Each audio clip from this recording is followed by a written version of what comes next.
नमस्कार विद्यार्थियों, आज की कक्षा में आपका हार्दिक स्वागत एवं अभिनंदन है। आज हम व्याकरण का एक बहुत ही रोचक चैप्टर अलंकार का अध्ययन करेंगे। तो आइए शुरू करते हैं। अलंकार अलंकार का शाब्दिक अर्थ है, यानी दो शब्दों से मिलकर बना है अलम धन का।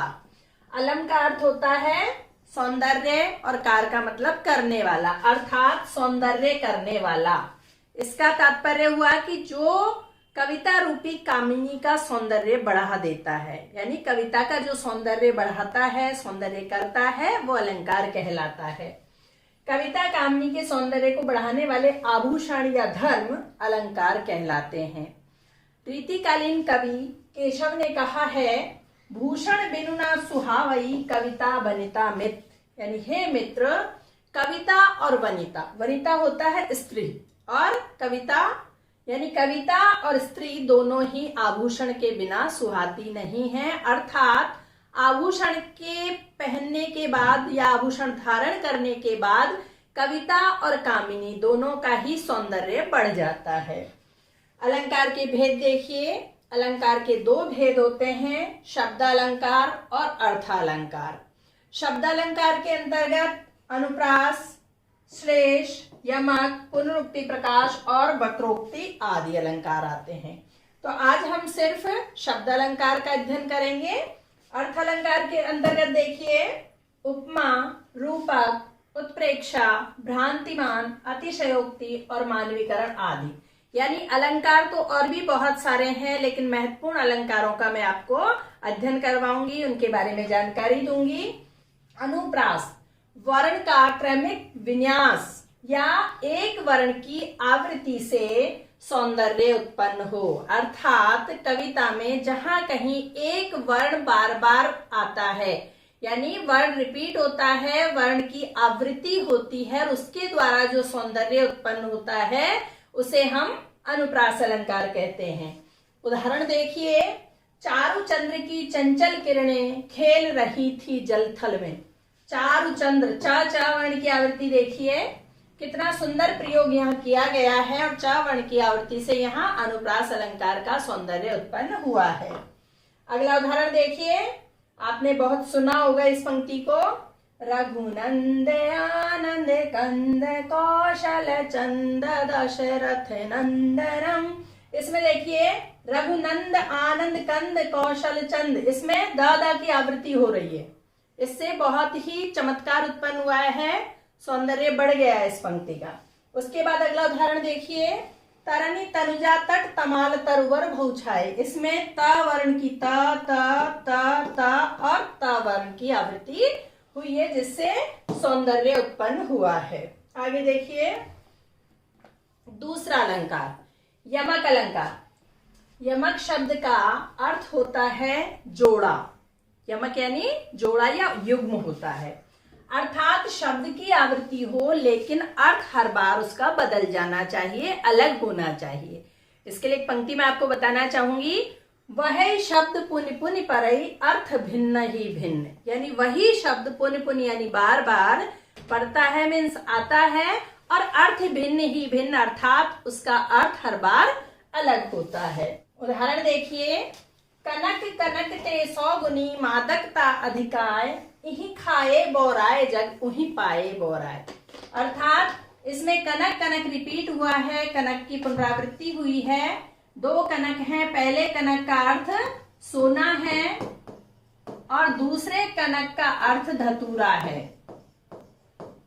यानी धतूरे में मादकता होती है, नशा होता है, लेकिन यहाँ कवि ने कहा है कनक कनक ते 100 गुनी मादकता अधिकाय। अर्थात सोना जो होता है धतूरे से 100 गुनी मादकता रखता है, नशीला होता है। कैसे?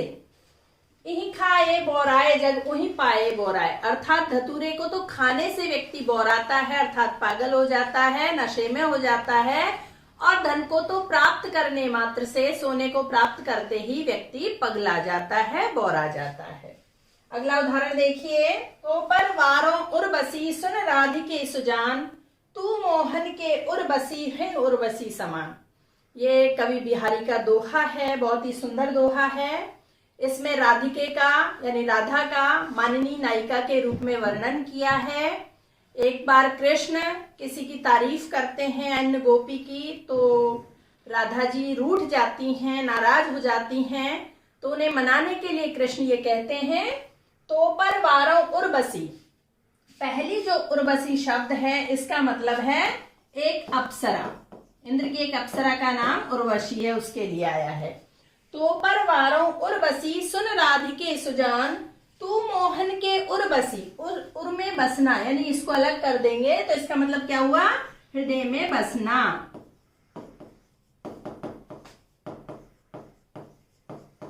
वही उर्वशी समान, और इस उर्वशी का अर्थ है माला। यानी कृष्ण राधा को मनाने के लिए कहते हैं कि तुम तो इतनी सुंदर हो कि तुम पर तो स्वर्ग की अप्सरा उर्वशी को भी निछावर किया जा सकता है। हे सुनो राधिके सुजान, चतुर राधिके, तुम तो मेरे मन की मलिका हो। तू मोहन के उर्वशी, तुम तो मोहन के उर में ऐसे बसी हुई हो, मोहन के हृदय में ऐसे बसी हो। वही उर्वशी समान, जिस तरह से जो हृदय पर जो माला धारण की जाती है उस माला के समान तुम भी मेरे हृदय में बसी हुई हो। आगे देखिए, 3 बेर खाती थी वह 3 बेर खाती है। ये जो पंक्ति है सीता के लिए है। पहले बेर का अर्थ हुआ समय, टाइम, और दूसरे बेर का अर्थ हुआ फल। एक जंगली फल होता है बेर। 3 बेर खाती थी वह 3 बेर खाती है, यानी जब वह महलों में रहती थी 3 बार खाना खाती थी, 3 समय खाना खाती थी, और जब वो जंगल में रह रही है तो 3 बेर खाकर ही काम चला रही है। अगला उदाहरण देखिए, ये गाना है, फिल्मी गाना आपने बहुत सुना होगा, सजना है मुझे सजना के लिए। तो पहला सजना यानी सजना संवरना, जो स्त्रियों का प्रमुख धर्म कह लीजिए, स्त्रियों को बहुत पसंद होता है सजना। तो किसके लिए सजना है, सजना अर्थात पति के लिए। तो यहाँ शब्द 2 रिपीट हुए हैं। ये सजने के लिए आया है, तैयार होने के लिए आया है, अलंकृत होने के लिए आया है, और अगला सजना शब्द पति के लिए आया है। अगला उदाहरण देखिए, बहुत ही सुंदर उदाहरण है। सारंग ले सारंग चली कर सारंग की ओट, सारंग ऐसो आ गयो कर गयो सारंग चोट। यहाँ सारंग शब्द रिपीट हो रहा है। सारंग शब्द की पुनरावृत्ति हुई है, 5 बार सारंग शब्द आया है। अब अर्थ देखेंगे इसका। पहला सारंग दीपक के लिए आया है, दूसरा सारंग स्त्री के लिए आया है, तीसरा सारंग पल्लू के लिए आया है। सारंग ले सारंग चली कर सारंग की ओट, यानी एक स्त्री दीपक लेकर चल रही है और उसने पल्लू की ओट की हुई है कि दीपक बुझ ना जाए। सारंग ऐसो आ गयो, अगला सारंग हवा के लिए आया है। सारंग ऐसो आ गयो कर गयो सारंग चोट, और यहाँ ये सारंग फिर से दीपक के लिए ही आया है, यानी कि 5 बार आया लेकिन 4 बार इसका अर्थ अलग हो गया है। यानी एक औरत दीपक लेकर पल्लू की ओट करके चली जा रही थी, लेकिन हवा का झोंका एकदम से ऐसे आता है कि वो सारंग पर चोट कर जाता है, अर्थात वो दीपक को बुझा देता है। इसके बाद देखिए अगला उदाहरण, काली घटा का घमंड घटा। यहाँ घटा घटा 2 बार आया है, घटा शब्द की पुनरावृत्ति हुई है, घटा का जोड़ा आया है। पहले घटा का काली घटा, जो आसमान में घटा आती है अर्थात काले बादल, काले बादल की जो घटा होती है उसके लिए आया है। और दूसरा जो घटा आया है घटने के संदर्भ में आया है, घटना,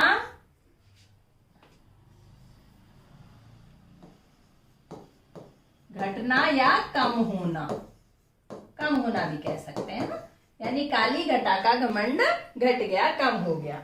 अगला उदाहरण देखिए, या मुरली मुरलीधर की अधरान धरी अधरान धरूंगी।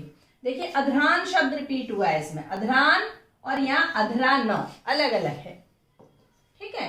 तो अधरान, यहाँ अधर यानी होठ होता है, और अधरान आते ही हो गया होठों पर, और अधरान होठों पर नहीं,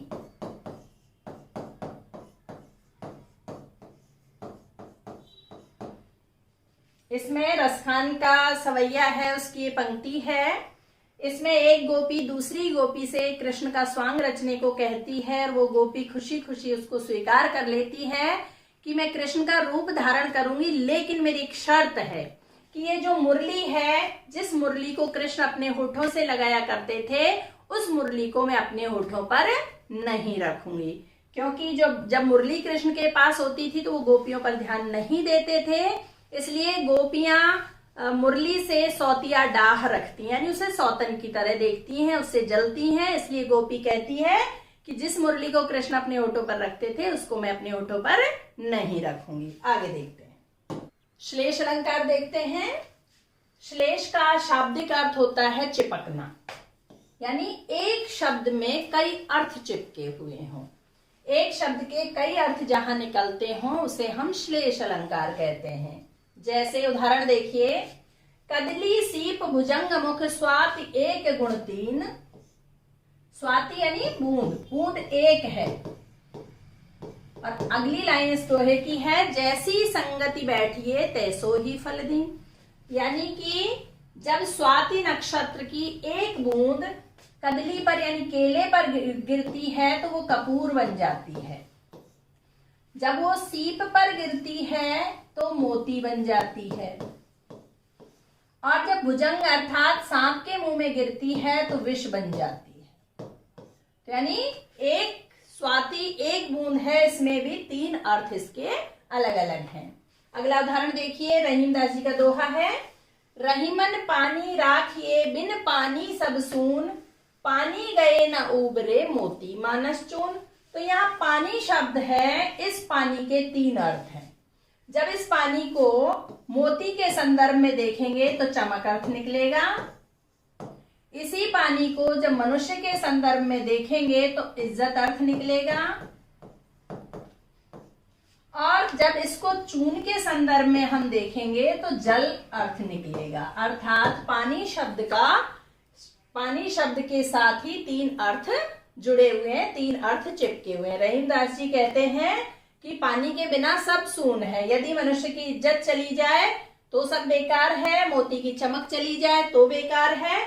और चून अर्थात इसके दो अर्थ लिए जा सकते हैं, आटा भी लिया जा सकता है और चूना भी लिया जा सकता है।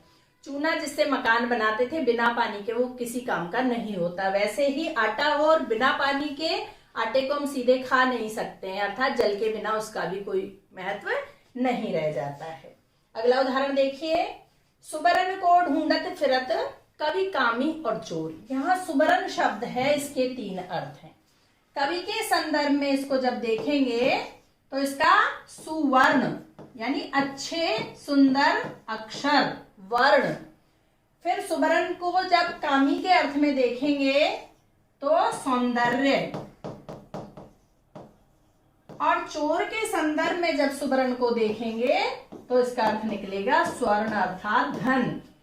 यानी सुबरन को ढूंढते फिरते हैं कौन कौन, कवि कामी और चोर, लेकिन अर्थ सुबरन के तीनों के साथ अलग अलग है। अगला उदाहरण देखिए, ये भी बिहारी जी का एक बहुत सुंदर सा दोहा है, भक्ति का दोहा है। चिरंजीवौ जोरी जुरे क्यों न सने गंभीर, को घट ये वृषभानुजा वे हलधर के भी। यानी राधा और कृष्ण की जोड़ी के बारे में वो कहते हैं चिरंजीवौ यानी लंबे समय तक जिए, जोरी जुरे क्यों न स्नेह गंभीर, इन दोनों में स्नेह गंभीर क्यों नहीं होगा, प्रेम प्रगाढ़ क्यों नहीं होगा। यानी दोनों ही बराबर हैं, कोई भी किसी से कम नहीं है। को घट ये वृषभानुजा, यहाँ वृषभानुजा के दो अर्थ हैं। वृषभ यानी बैल और अनुजा यानी छोटी बहन। वृषभ की बहन यानी बैल की बहन कौन हुई, गाय हुई। और दूसरा अर्थ वृषभानु जो कि राधा के पिताजी थे, और जा यानी होता है पुत्री, यानी वृषभानु की पुत्री अर्थात राधा। यानी राधा है वृषभानु की पुत्री हैं, और इधर उन्हीं के लिए कहा गया है कि वो बैल की छोटी बहन अर्थात गाय है। अब देखिए, वे हलधर के भी, हलधर शब्द के भी दो अर्थ हैं। हल को धारण करने वाला, हल को धारण करने वाला कौन, बैल। हल को धारण कौन करता है? बैल करता है। तो पहली बात तो उनको बैल बता दिया। दूसरा, हलधर बलराम का भी पर्यायवाची है, उन्हीं का दूसरा नाम है। तो बलराम के भाई हैं, हलधर के वीर अर्थात बलराम के भाई हैं और ये वृषभानु की पुत्री हैं, यानी दोनों ही एक दूसरे से कम नहीं है। वो गाय है और वो बैल है, तो दोनों में आपस में स्नेह क्यों नहीं होगा, गंभीर स्नेह होगा और ये जोड़ी चिरंजीव रहे, लंबी उम्र दीर्घायु जीवन बिताए, जीवन जिए। इसमें अगला अलंकार पुनरुक्ति प्रकाश आएगा, जिसमें पुनरुक्ति का मतलब होता है एक ही उक्ति पुनः आए, रिपीट हो, पुनरावृत्ति हो, अर्थात शब्द रिपीट हो, शब्द की पुनरावृत्ति हो, लेकिन अर्थ एक रहे। अभी हमने यमक में पढ़ा था कि शब्द की पुनरावृत्ति हो लेकिन अर्थ उसका हर बार बदल जाए, लेकिन पुनरुक्ति प्रकाश में होता है कि शब्द तो रिपीट हो रहा है लेकिन उसका अर्थ नहीं बदल रहा है, अर्थ हर बार एक ही रह रहा है। जैसे राम धीरे धीरे चलता है या सूरज धीरे धीरे अस्त हो रहा है, तो धीरे धीरे शब्द आया, या दिन जल्दी जल्दी ढलता है। हरिवंश राय बच्चन की कविता है बहुत सुंदर सी, उसका शीर्षक है दिन जल्दी जल्दी ढलता है। तो जल्दी जल्दी जो शब्द आया है वो हर बार ही जल्दी का ही अर्थ दे रहा है, पुनरुक्त शब्द है लेकिन अर्थ नहीं बदल रहा, इसलिए वो पुनरुक्ति प्रकाश अलंकार है। शब्द के आधार पर अलंकार आज हमने पढ़े। अगले वीडियो में हम अर्थ के आधार पर अलंकार देखेंगे। वीडियो अच्छी लगे तो लाइक कीजिएगा, शेयर कीजिएगा और कमेंट कीजिएगा। जिन्होंने मेरा चैनल सब्सक्राइब किया है उनको बहुत बहुत धन्यवाद, और जिन्होंने नहीं किया है अवश्य कर लीजिएगा। नमस्कार।